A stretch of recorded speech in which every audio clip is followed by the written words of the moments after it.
ગુજરાતીમાં બોલો, આપણી માતૃભાષા વાત કરો. ને સ્કૂલમાં પ્રિન્સિપલ ગુજરાતીમાં બોલવા જવાય તો ટીચર ગુસ્સે થાય. એટલે કે આમ કહેવાય બંને છે શાંત થવાનું ને. અરે ક્યારેક તો કઈ સમજાય પણ નહીં. તમે કહો છો લે બેટા ફલાવડું શાક અને સ્કૂલમાં ટીચર કહે છે 5 ગણા નામ આપો અને પપ્પા કહે છે હાય માય સન અને સ્કૂલમાં કહે વેર ઇઝ રાઇટિંગ સન. આ બધા શબ્દોના ગોટાળાને અમારે મૂંઝવણી જતું પાર નહીં. મને તો કઈ ખબર જ નથી પડતી. અરે દાદીમાં જવા દો, એ બધી વાત તમને નહીં સમજાય. કેમ મને નહીં સમજાય? અને એવું જો તો તમે જ સમજાવી દો. જાઓ જો એક નાનકડું ગીત કહું છું સાંભળો. મીના શીખતી અંગ્રેજી રે લીના શીખે ગુજરાતી. મીના કહે ડેડી રે લીના રે ગમે પપ્પા. મીના સુંગે રોજ રે લીના રે ગુલાબનો ગોટો. મીના ફેંકે થેન્ક યુ ને લીના વડે બા. મીના પાસે છે મની રે લીના રે ગમે પૈસા. અરે આંટી કે બસ સ્કૂલ સમય થઈ ગયો, ભાગ જલ્દી. ટાઈમમાં બાય, બાકીનું આડી મોડું થઈ ગયું. અરે બેટા સંભાળીને જાજો.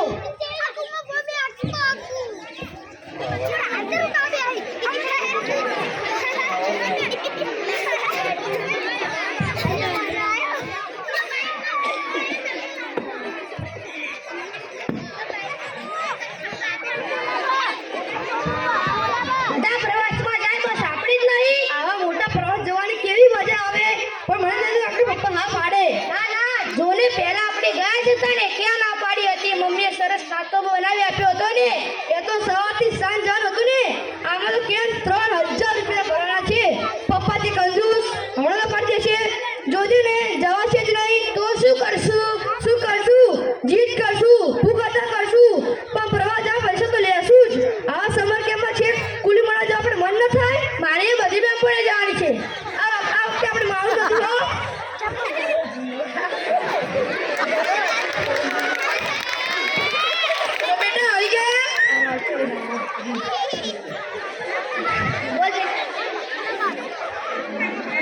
ઓહો બેટા આવી ગયા? હા આવી તો જઈએ જ ને.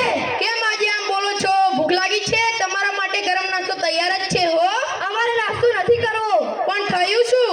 મમ્મી આજે અમારી એક વાત મારીશ? ચોક્કસ માનીશ. મારી લાડકી દીકરીની વાત ના માને એમ બને? અને હું અને જો મારો લાડકો દીકરો, બોલો શું વાત છે? મમ્મી વાત એ છે કે મારી સુમતિ આપણે સમર કેમ્પ જવાનો છે. Summer camp? હા કુલુ મનાલી.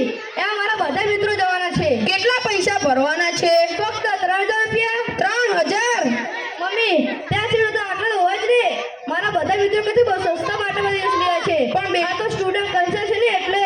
પણ બેટા પ્લીઝ મમ્મી અમારે જવું છે. અને મમ્મી પપ્પાને પણ તારે સમજાવવા છે. અમે તમને ના જ પાડી છે એ ન ચાલે હો. પપ્પાને શું સમજાવું ને તમને શું સમજાવું? મા બાપની લાચારીની વાત અત્યારે તમને કેમ સમજાવવી? પ્લીઝ મમ્મી ના કહેતી હો. સારું પપ્પા હમણાં આવવા જ જોઈએ. ચાલો ત્યાં સુધીમાં નાસ્તો કરી લ્યો. અમને ભૂખ નથી. મને પણ ભૂખ નથી લાગી. લે તારા પેટ અને હિનાલ લે તારી કેડબરી. કેમ આજે શું થયું મારા દીકરાઓને? મમ્મી તું જ કહે ને. મમ્મીને કહેવું પડે વળી શું છે? હિનાલ તું જ કહે ને. હવે પણ તું પપ્પાની ચમચી છે. આટલું બધું સસ્પેન્સ શું છે? પપ્પા સસ્પેન્સ કઈ નહીં. આ તો અમારી સ્કૂલમાંથી આ કેસમાં સમર કેમ્પ જવાનો છે કુલુ મનાલી. કેટલા પૈસા ભરવાના? ₹3000 એકના. પ્લીઝ પપ્પા અમે જઈએ ને 2 દિવસ નામ લખાઈ લેવાના છે. એટલે કુલ 6000 રૂપિયા. હા 6000. તમને ખબર તો છે કે તમારી પપ્પાની આવક આટલી બધી નજીક તમને આપી શકે? હા બેટા, બાકી પોતાના છોકરા પ્રવાસમાં જાય એ કોને ન ગમે? મને પણ તમને મોકલવાની ઘણી હોશ છે, પણ તમે નાના નથી કે તમે સમજી ન શકો. અને મને ચોખ્ખી વાત કહેવાની ટેવ છે, એટલે આડી અવળી વાત કરવા બદલે હું સ્પષ્ટ જ કહીશ. મને આશા છે કે તમે મારી મજબૂરી સમજી શકશો. મારી પાસે એટલા પૈસા નથી. પ્લીઝ પપ્પા કંઈક કરો ને. શું કરું બેટા? પૈસા હોત તો ના છોડી પાડત. ના પપ્પા તમે ધારો તો બધું જ કરી શકશો. બહાના ના કાઢો. બહાના નથી, હકીકત કહું છું. તમે આખો દિવસ બહાર કામ જાઓ છો ને? એ થોડો ફરવા જાઉં છું. એ તો ઓફિસના કામે જ જવું પડે અને એનો ખર્ચો કંપની આપે. એ અમે કઈ ન જાણીએ. આ પછી તો તમારે જવા દેવા જ પડશે. એકવાર સાચી વાત સમજ્યા પછી જીત કરવાની જરૂર નથી. એકવાર ના પડે કે આપણે પહોંચ્યા તેમ નથી એટલે વાત પૂરી. પણ પપ્પા બસ બહુ થયું. હવે દલીલો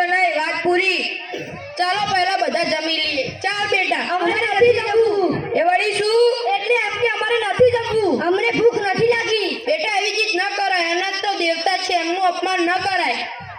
તેમને ન જમવું હોય તો કાંઈ નહીં, આમ જ જિદ્દી થઈ ગયા છે. ભૂખ લાગશે એટલે જાતે જ જમશે. હું તો થાકી ગયો છું આવતા વેત.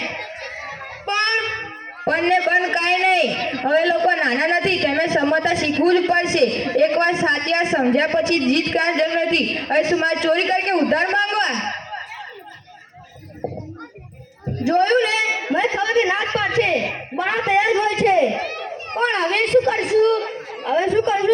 ગાંધીનગર સત્યાગ્રહ અનશન આને ભણ્યા છીએ ને. પણ ભાઈ મને તો ભૂખ પણ બહુ લાગી છે. બહાદુર થા બહાદુર. એ જે ભૂખી રહી શકતી નથી.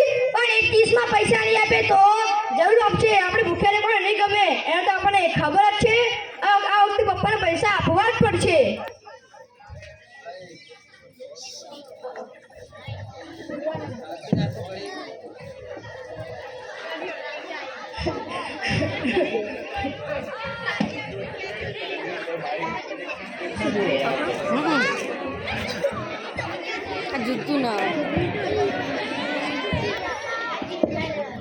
હિનાલ, મને લાગે છે તને ભેગા મળીને આપણી જ વાત કરે છે. વાંધો નહીં, દાદીમાં હંમેશા આવડત કસલી મમ્મી મને સમજાવશે. ચાલ એક કામ કરીએ, આપણે એ સાથે તેવી વાતો સાંભળીએ. આપણે ખબર તો પડે કે આપણે શી વાતો કરે છે. મને તો ભૂખ પણ બહુ લાગી છે. અરે ચિંતા ન કર, દાદીમાં છે એટલે આપણે ન્યાય મળશે જ. બા, તમે આજે કેમ જમ્યા નહીં? બેટા આજે છોકરાએ ગાધું નથી.